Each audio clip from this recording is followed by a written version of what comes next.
الحمد لله رب العالمين والعاقبة للمتقين ولا عدوان إلا على الظالمين وأشهد أن لا إله إلا الله وحده لا شريك له ولي الصالحين وأشهد أن محمدا عبده ورسوله وصفيه من خلقه وخليله سيد الأولين والآخرين اللهم صل عليه وعلى آله وصحبه ومن اتبعهم بإحسان إلى يوم الدين أما بعد. Mes chers frères et sœurs, aujourd'hui j'ai envie de parler d'une maladie qui ronge les cœurs, d'un grand péché, d'une maladie qui s'est énormément répandue, surtout aujourd'hui avec les réseaux sociaux. Une maladie destructrice, une maladie qui fait que tes bonnes actions sont annulées. Cette maladie, ahbab al-kiram, est l'ostentation. Qu'Allah tabaraka wa ta'ala m'en préserve ainsi que vous. L'ostentation, c'est quoi? L'ostentation, c'est de faire une adoration que l'on fait à la base pour Allah, mais tu ne vas pas la faire pour Allah, tu vas la faire pour l'agrément des gens, pour avoir l'éloge des gens, pour que les gens te montrent du doigt en disant que tu es quelqu'un de bien, pour l'amour du prestige, la célébrité, la place de vedette dans le cœur des créatures. Ça, c'est ar-riya, c'est l'ostentation. Et on a aujourd'hui malheureusement des musulmans et des musulmanes qui, par exemple, quand ils vont prier chez eux, ils vont prier en bâclant la prière. Il va prier très rapidement. Mais dès qu'il est à la mosquée et qu'il sait qu'il a le regard des gens autour de lui, les gens qui le voient, là il s'applique, il prend son temps. Il a embelli sa prière, pourquoi? Pour Allah? Non. Pour les gens. Pour avoir leur éloge, leur compliment. Toute personne qui agit avec ostentation, qu'il ou elle sache que sa récompense, elle se limitera aux paroles des gens. Tu auras des compliments, c'est ce que tu recherchais. Tu voulais briller, tu brilles. Tu voulais être pointé du doigt, aujourd'hui tu es pointé du doigt. Tu voulais être connu, célèbre, aujourd'hui tu l'es. Ça y est, ta récompense, tu l'as eu fait de dunya. Ne t'attends pas à avoir des récompenses yawm al-qiyamah pour ces actions que tu as faites avec ostentation, que tu n'as pas fait pour Allah tabaraka wa ta'ala. Et qu'est-ce qu'on a aujourd'hui? Des réflexes qui finalement émanent d'un cœur plein d'ostentation. Il va à tout prix vouloir montrer qu'il connaît des gens pieux, se prendre en photo avec eux, s'afficher avec eux dans les réseaux sociaux, dire moi tout à l'heure je vais rencontrer tel cheikh, je m'assois chez tel professeur, j'étudie chez un tel, là maintenant je vais aller dans l'assemblée d'un tel. Tout ça c'est par ostentation. Ahbab al-kiram, ce sujet-là il est gravissime. L'affaire de la sincérité c'est quelque chose d'important. Tu te dois, mon frère, de combattre l'ostentation par les invocations, par la discrétion, par pas mal de choses qu'on va évoquer aujourd'hui. Pourquoi? Pour que tu sois sincère. Parce que c'est soit tu es sincère, soit tu es dans l'ostentation. Ahbab al-kiram. Sufyan al-Thawri, rahimahullah, ce grand savant parmi nos pieux prédécesseurs, a dit: je n'ai jamais traité une chose plus difficile pour moi que mon intention, car elle change sans cesse. Allahu Akbar. Et il en est ainsi. Il se peut que pendant un discours, pendant un prêche, pendant une bonne action que tu es en train de faire, au début tu étais sincère. Tu as regardé comment les gens ils étaient émerveillés, éblouis par ton discours et tu l'as embelli, tu as rajouté un peu de miel. Ces rajouts ne sont pas comptés. Ils sont annulés parce qu'ils sont faits par ostentation, ils ne sont pas faits pour Allah. Donc une personne peut se retrouver à faire quelque chose au début pour Allah et en milieu de chemin ou à la fin, il se retrouve à avoir quoi? L'ostentation qui touche son cœur. C'est pour ça, ahbab al-kiram, il faut toujours se poser la question avant une action, pendant l'action, après l'action. Pourquoi je l'ai fait? Pourquoi j'ai parlé? Pourquoi j'ai gardé le silence? Pourquoi je me suis affiché dans tel endroit? Pourquoi j'ai cliqué sur live sur Instagram? Pourquoi je veux me mettre en avant? Est-ce que je veux mettre en avant le dîn d'Allah ou ma personne? Ahbab al-kiram, fait partie aussi de l'ostentation le fait de délaisser une bonne action par crainte que les gens disent de toi que tu es généreux, pieux, etc. Par exemple, j'allais donner 10 € à la mosquée. J'ai vu tout le regard des gens autour de moi, je me suis abstenu. J'ai dit, si je donne les 10 euros, ils vont me voir, ils vont dire que je suis généreux et donc l'ostentation peut toucher mon cœur. Le fait de faire une bonne action pour les gens ou délaisser une bonne action pour les gens, dans les deux cas, tu es dans l'ostentation. Et c'est pour ça que Al-Fudayl ibn Iyad, rahimahullah, il a dit la sincérité est qu'Allah te préserve des deux. De faire pour les gens ou de délaisser pour les gens. Toi, tu fais pour Allah et tu avances tout droit. Ahbab al-Kiram, l'ostentation est l'un des péchés du cœur les plus nocifs pour l'âme et pour l'œuvre. Fait partie des grands péchés. Allah tabaraka wa ta'ala nous dit dans Sourate Al-Baqarah Ya ayyuhalladhina amanu la tubtilu sadaqatikum bil manni wal adha kalladhi yunfiqu malahu ri'a an-nas wa la yu'minu billahi wal yawmil akhir. Oh les croyants, n'annulez pas vos aumônes par un rappel. Tu fais une aumône et tu rappelles à la personne. Tu te rappelles, c'est moi qui t'a donné ça, c'est moi qui t'a offert ça, c'est moi qui t'a acheté ça.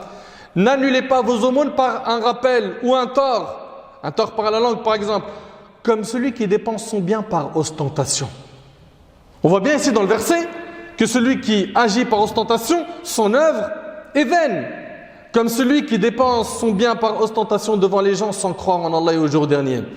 D'après Mahmoud ibn Labid, radiallahu ta'ala anhu, le prophète sallam a dit « Certes, ce dont j'ai le plus peur pour vous est le polythéisme mineur. » Et comme vous le savez, il y a le polythéisme majeur qui fait sortir de l'islam et il y a le polythéisme mineur qui ne fait pas sortir de l'islam. Mais c'est un péché qui est grave. Les compagnons ont dit « Qu'est-ce que le polythéisme mineur ?» Le prophète sallam répondit « C'est l'ostentation. Le jour du jugement, lorsqu'Allah va juger les gens, il va dire à celui qui pratique cela « Partez vers ceux pour qui vous faisiez de l'ostentation dans la vie d'ici-bas et voyez si vous trouvez une récompense auprès d'eux rapportée par Ahmed. » Allahu Akbar. Allahumma hafadna min al-riya. Allahumma ij'alna min al-mukhlisina ya Rab fi al-aqwali wal-a'mal. Qu'Allah fasse de nous des gens sincères. On est nombreux aujourd'hui à parler de le Messie ad-Dajjal, n'est-ce pas? Le faux Messie va venir, le faux Messie, avant ça il y a le Mahdi, il y aura Gog et Magog, etc. Écoutez attentivement, Allah barik fikum. D'après Abu Sa'id al-Khudri radiyallahu anhu, le prophète alayhi salatu wassalam est sorti.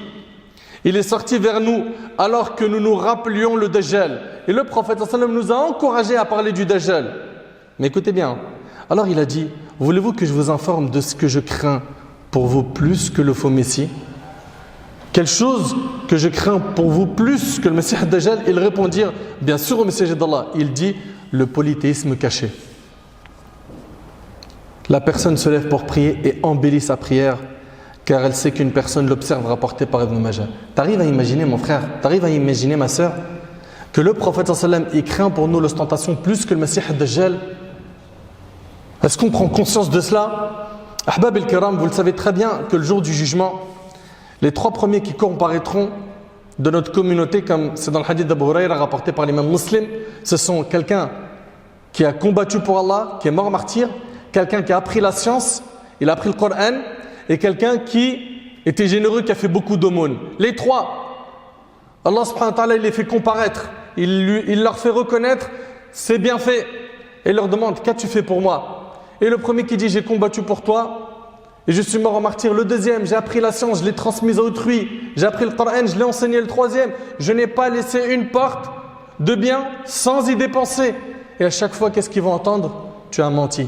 Mais tu as plutôt fait cela pour qu'on dise de toi que tu es brave pour celui qui a combattu, que tu es savant pour celui qui a appris la science, que tu es généreux pour celui qui a dépensé.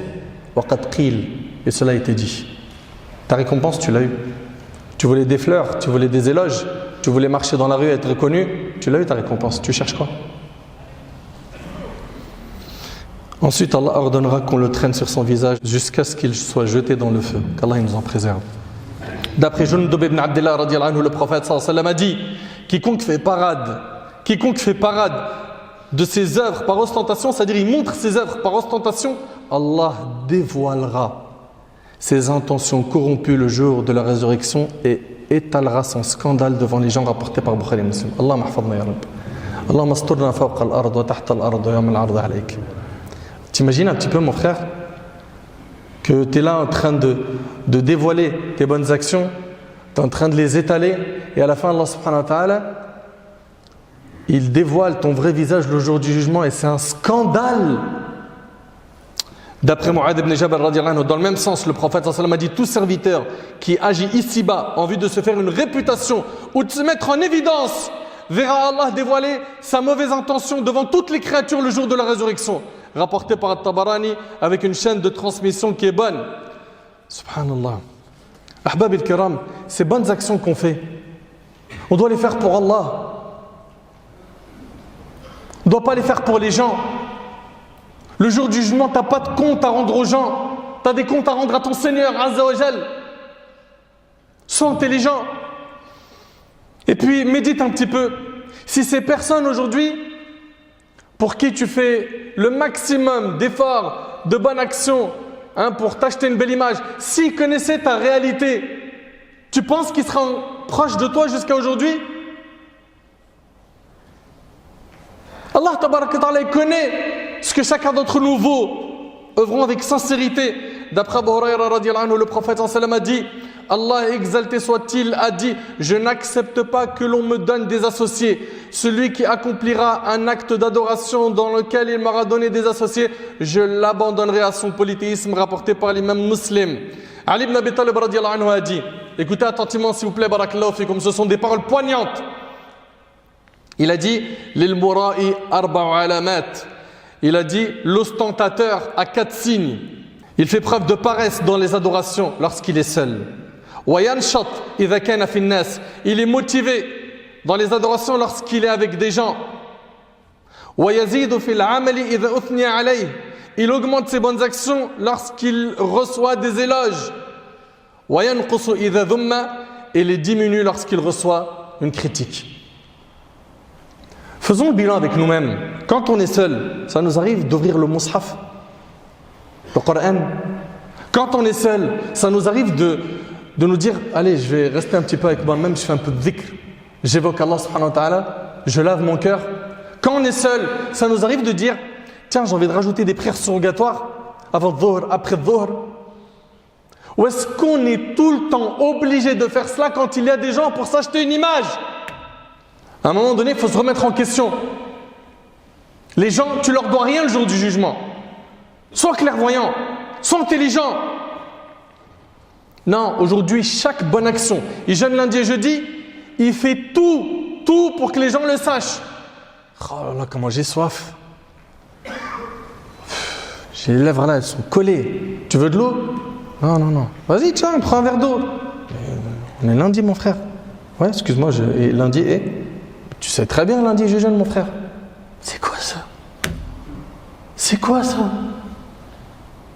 Aujourd'hui, il y a des gens, ils ne sont pas capables de faire une bonne action sans le dire à quelqu'un. Il ne peut pas dormir sans dire ce qu'il a fait comme bonne action à quelqu'un de ses proches, de ses amis, de son entourage. Il n'y a pas un moment donné, tu te dis, la discrétion c'est bien, ça paye. Je vais faire des bonnes actions sans le dire à quelqu'un.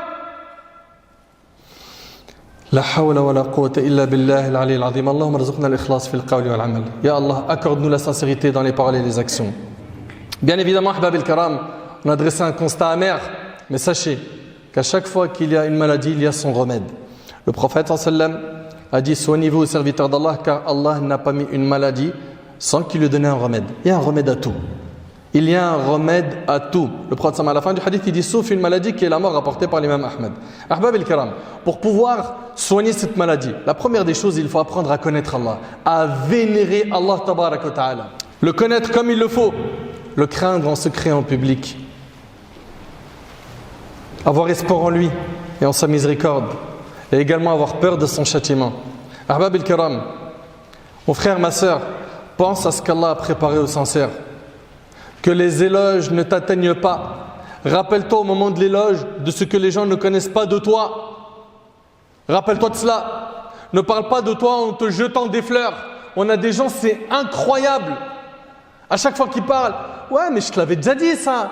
Mais tu comprends pas que ça, j'étais déjà dans le futur depuis très longtemps. Mais ça, je le savais, mais je le connaissais. Je connais tout, je sais tout. Toujours là à quoi? À flatter son ego, à jeter des fleurs. Ne sois jamais de cela. Les pieux prédécesseurs, ils faisaient l'inverse. Nos ancêtres, ils accusaient leur nefs, leur ego. Ne jette pas des fleurs en parlant de toi ou en rapportant les éloges qui te sont faits par autrui. Ne sois pas de cela. Tout ça, ça peut nuire à ta sincérité. Également, demande à Allah tabaraka wa ta'ala de t'aider. Le prophète alayhi salatu wa sallam a dit: ne vais-je pas vous indiquer une invocation qui, si vous la proférez, Allah ôtera à votre rencontre l'association, qu'elle soit en petite ou grande quantité. Ils dirent, bien sûr, au messager d'Allah, il leur indiqua de dire: Allahumma inni a'udhu bika an ushrika bika wa ana a'lamu wa astaghfiruka lima la a'lamu. Oh Allah, je te demande de me protéger contre le fait de t'associer alors que je sais, et je te demande pardon pour ce que je ne sais pas, rapporté par l'imam Ahmed. Habab al-Kiram, ne pensez pas que le diable il va nous laisser tranquilles. Et ce sujet de la sincérité, c'est un sujet qui a besoin de souffle, de patience, de persévérance, de constance. Et un parmi les moyens les plus efficaces pour être sincère auprès de ton Seigneur, et c'est avec ça que je termine. Et je vous demande toute votre attention, Allah yabarik fikum, c'est d'être discret dans les bonnes actions. Le prophète, alayhi salatu wassalam, dans le hadith de Sa'd ibn Abi Waqqas, radiyallahu anhu, a dit: Allah aime l'homme pieux. Pieux, on sait c'est quoi? At-taqi, c'est quoi at-taqi? C'est at-taqwa, c'est faire al-ma'mour wa tark al-mahdhur, faire ce qui est obligatoire, délaisser ce qui est interdit. Ça, c'est quelqu'un de pieux. Allah aime le serviteur pieux, riche du cœur, attention. C'est surtout riche du cœur ici, et discret, rapporté par l'imam Muslim. Le discret est celui qui ne cherche pas à se mettre en avant, ni à montrer ses bonnes actions. Abu Umam al-Bahili, radiyallahu anhu, écoutez avec moi ces quelques histoires pour terminer. Ce compagnon, il prie un jour à la mosquée, celle-ci était pleine. Puis un homme se leva et pria 2 rak'at. Et en prosternation, il pleura énormément. Après sa prière, il essuya ses larmes. Abu Umama, le compagnon, alla le voir, radiyallahu anhu, et lui a dit: c'est une bonne chose que tu pleures, mais ça aurait été mieux que tu fasses cela chez toi. Ces larmes-là, fais-les couler chez toi discrètement. En public, c'est dangereux. Ils vont dire quoi? Ah, mashallah, il suffit que tu entends ça ou tu vois ça, quelqu'un d'émerveillé par ces larmes qui coulent par crainte d'Allah, et ton cœur il est touché. Par quoi? Ah, je suis quand même quelqu'un. Ah, mashallah, ça va, je suis bien. Tamim al-Dari, il a été interpellé par un homme qui lui a dit: combien de prières pries-tu la nuit? Tamim se mit en colère et répondit: par Allah, je préfère ne prier aucune prière ou même prier une seule prière en cachette que de prier toute la nuit et de le dire aux gens. Ça, c'est nos ancêtres. Ibrahim ibn Adham disait: ne demandez pas aux gens s'ils jeûnent ou pas le lundi et le jeudi. Pourquoi? Vous mettez la personne entre 2 choix. Soit il va le dire et il peut tomber dans l'ostentation, soit il va mentir. Muhammad ibn Wasi' rahimahullah a dit: j'ai vécu dans une période où il y avait des hommes qui dormaient sur le même coussin que leurs femmes et ils pleuraient par crainte d'Allah sans que leurs femmes ne s'en aperçoivent. Ils étaient discrets. Et ça, c'est le comportement du musulman. Il est discret. Et il se remet en question au moment où il est au moment du sommeil. Et il a dit: j'ai rencontré ensuite des gens qui priaient à côté de nous, qui avaient rempli leur barbe. Ils avaient mouillé leur barbe de larmes sans que ceux qui étaient autour ne s'en rendent compte. Même quand ils pleuraient discrètement. Subhanallah. Al-Hassan, il dit: une fois j'étais avec Abdullah ibn al-Mubarak dans un endroit où il y avait de l'eau à boire. Abdullah ibn al-Mubarak, c'est un grand savant. Il s'approche pour boire. Les gens ne l'ont pas reconnu, ils l'ont bousculé. Il n'a pas été traité comme d'habitude. D'habitude, quand les gens ils le voient, c'est le grand savant, il n'aurait pas fait la queue. Il aurait ramené le verre d'eau là où il est. Là, ils l'ont bousculé. Et qu'est-ce qu'il a dit? Il a dit: Mal aïshu illa hakadha. Ça, c'est dans Sifat al-Safwa. Yani, haythu la nu'raf wa la nuwaqqar. Il a dit: la vie ne doit être que comme cela, quand on n'est ni connu ni honoré. S'il vous plaît, barakallahu fikum, repartez avec cette phrase. La vie ne doit être que comme cela, quand on n'est ni connu ni honoré. Dans ton fort intérieur, ne te prends pas pour je ne sais quoi. Sois humble. Fahbab il-Karam, gardons en tête que la mission n'est pas impossible d'être sincère. Allah tabaraka wa ta'ala ne peut pas nous donner un ordre qui est impossible. Allah azza wa jalla a dit: La yukallifu Allahu nafsan illa wus'aha. Allah ne fait pas porter à une âme une charge au-dessus de sa capacité. C'est possible d'être sincère, mais ça demande beaucoup d'efforts, de la discrétion, des invocations, que tu en fasses un souci. Et attention, ne tombez pas dans le désespoir. Ne laissez pas Shaitan vous ouvrir la porte au waswas. Donc moi, j'ai jamais été sincère, rien ne sera accepté. Accrochez-vous à quoi? À la miséricorde d'Allah. Implorez Allah, demandez à Allah, faites les causes. Renforcez votre foi, apprenez bien votre religion, vénérez votre Seigneur Jalla fi'ula, et vous verrez qu'Allah tabaraka wa ta'ala fera de vous quelqu'un de sincère. Par contre, la personne sincère ne se sent jamais sincère.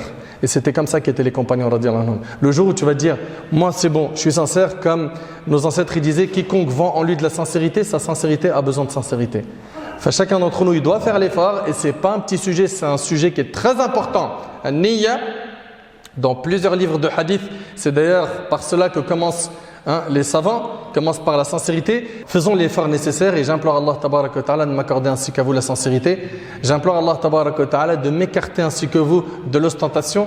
J'implore Allah azza wa jal de soigner nos cœurs de toutes ces maladies qui rongent les cœurs et qui sont destructrices, qui sont anéantissantes. J'implore Allah tabaraka wa ta'ala de nous préserver de tout mal et de nous accorder une bonne compréhension de la religion et surtout une bonne fin. As'Allah subhanahu wa ta'ala an yanfa'ani bima qultu wa yanfa'akum bima sami'tum.